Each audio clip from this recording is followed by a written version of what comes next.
praises, honor, and glory to Yahweh, Ba'Hashem, Yahushai, Ba'Hashem, B'Kakadash, Yahweh being the true name for the Father, Yahushai being named for his only begotten Son, who the world ignorantly calls God, and Jesus Christ. I want to give double honors to our apostles, double honors to our elders, a great millstone, that taught us truth and will well. And salutations to you, hopefully, Christians, truth and honesty and sincerity. This is Brother Yahweh, and notice the spirit power Yahweh Yahushai. And just wanted to speak on this news report that came out. This black man jumped over the counter and attacked the judge after she read his sentence. She denied his probation, and he wasn't having it, you know. And this is an in-transit lesson, so bear with me, Salakia, for the background. But yeah, man, this just goes to show that, you know, scriptures talk about how Judah is a lion's whelp, and who shall rouse him up. And the Lord is going to begin to put on a spirit for these jakes to rouse up and fight back against Esau, Edom, and the system. You know, I believe that through the spirit we're going to see more reports of this. You know, because a lot of these judges, they make a lot of these rulings that are unlawful. You know, and the scriptures talk about how Esau, you know, being a heathen, says they are not in trouble as other men, and neither are they plagued as other men. So they get away with a lot of stuff, man. They just get a slap on the wrist for the same things that a so-called black man would do. And that black man would get a heavy sentence of years or death penalty versus a so-called white man, you know, gets to be looked at, oh, he's just crazy, and we'll put him in a you know, an asylum, and he'll be back out and free in about 1 year or two, you know, and they walk free, man. You know, so Jake, man, is we've been feeling the curse for so long.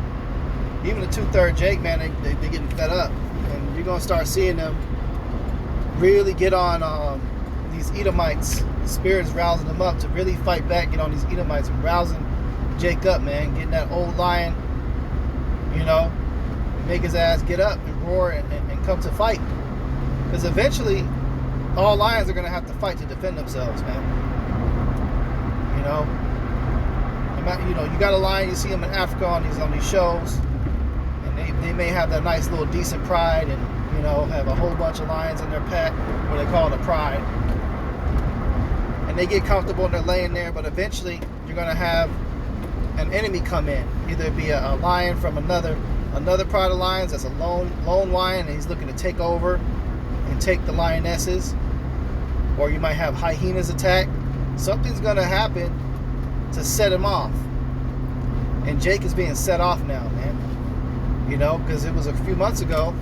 Don't forget about the whole incident down south with the folding chairs, man. Got to fighting with them folding chairs, you know.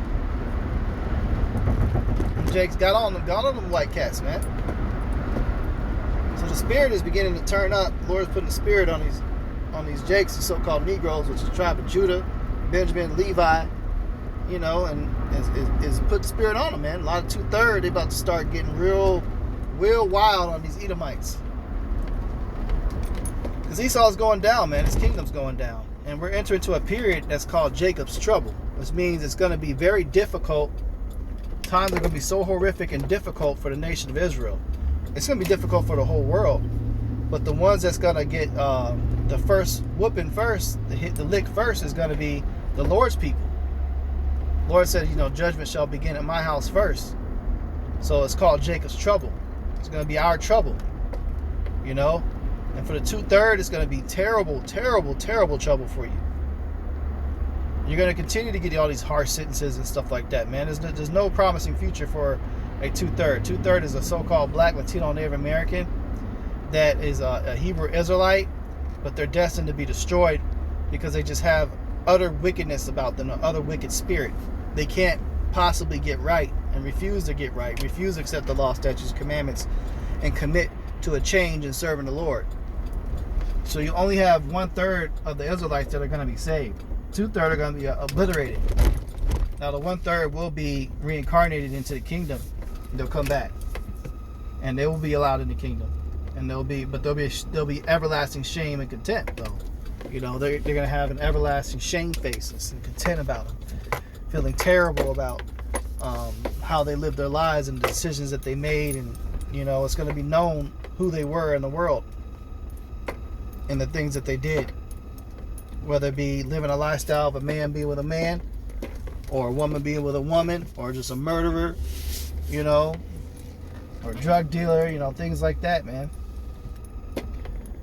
But 1/3, there's righteous of us that's going to be good. Okay, but the Lord is putting on a spirit for these 2/3 Israelites are going to start rising up and being a terror unto Esau, Edom. And that's also in the scriptures, man. They're going to be a terror unto Esau, Edom. So this is why Esau has been steadily increasing production of his military warfare with robots and machines, because he can't physically go hand to hand with an Israelite, man. Even some of the smallest Israelites have been seen just demolishing an Edomite that'd be way bigger than them. Your average Edomite is extremely weak. They don't have the muscle power, the strength of an Israelite, because that's how the Lord created it.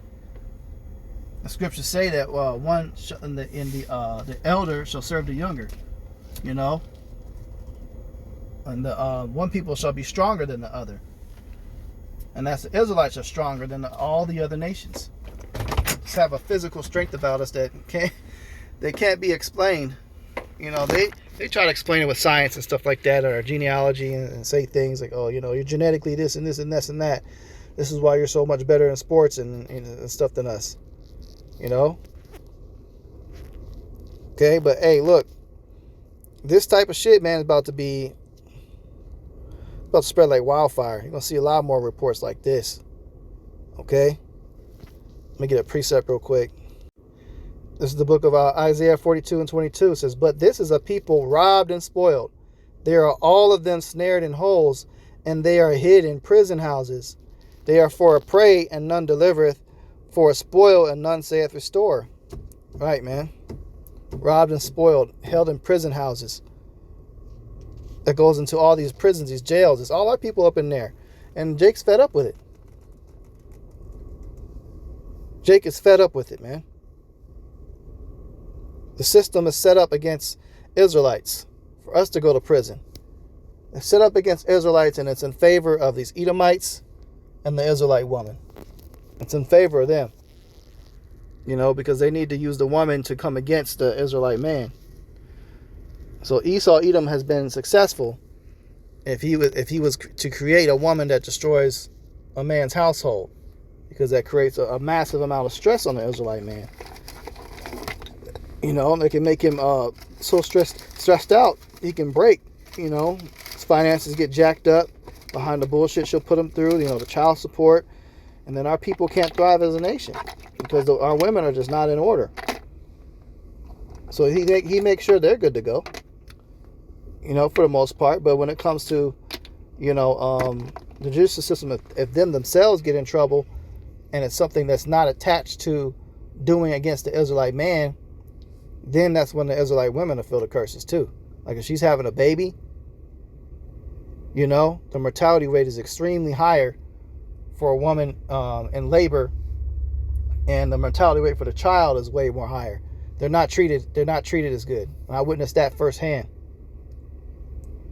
You know, it's just take it as nonchalant. You know, I had a child like 11 months ago, man, and I had to fucking go find the damn nurse. I kept telling her, hey, look, she's about to deliver. Oh no, it's okay. No, it's not. I said, no, she's getting ready. Baby's coming out now. And she just had to damn near cuss out the fucking lady to get her in the room, man. They didn't give a shit. And I could tell the hatred that she had looking at my child. It's bad. That's when the Israelite woman really feels it here in America, for real. You know, when they become a mother and it's an Israelite baby, Esau don't like that. He don't like that at all. But he only likes it if she takes that baby and uses it against, you know, the man. Then he's smiling, because he successfully created an independent, feministic woman to destroy the household. Because when our households are together, we're a big threat, man. Because a man can focus. You know, he can open up a business. He can thrive. And if she's really in order and cool with Isaiah 4:1, you know, the polygamy, talk about wealth, man. You know? So, you know, but these other people, you know, these Jakes, man, they're really fed up, man. They're tired of all the bullshit. Jake is starting to see shit for what it is. And they're sick of it. Now you got instances like this, they jumping over and going after the judge. Hey, Jake ain't got nothing to lose, man. They know they're going to lose any damn way. Might as well, you know, especially the type of sentence if somebody gets. Why not? It's not like you're going to get out anyway. So Jake gets in his mind, he think he might as well go do something to the judge. And that's what he did, man. You know? So, hey, just keep watch, man. We in these times, man. Time to turn it up. You know, so just a quick in-transit lesson. I want to speak on that. Lord's will is edifying. I'll close out and give all praises, honor, and glory to Yahweh, Ba'ashem, Yahushai, Ba'ashem HaKadosh. Double honors to our apostles and elders, a great millstone, that taught us the truth and will well. And salutations to you. Hopefully, pushing this truth and honest sincerity. Shalom.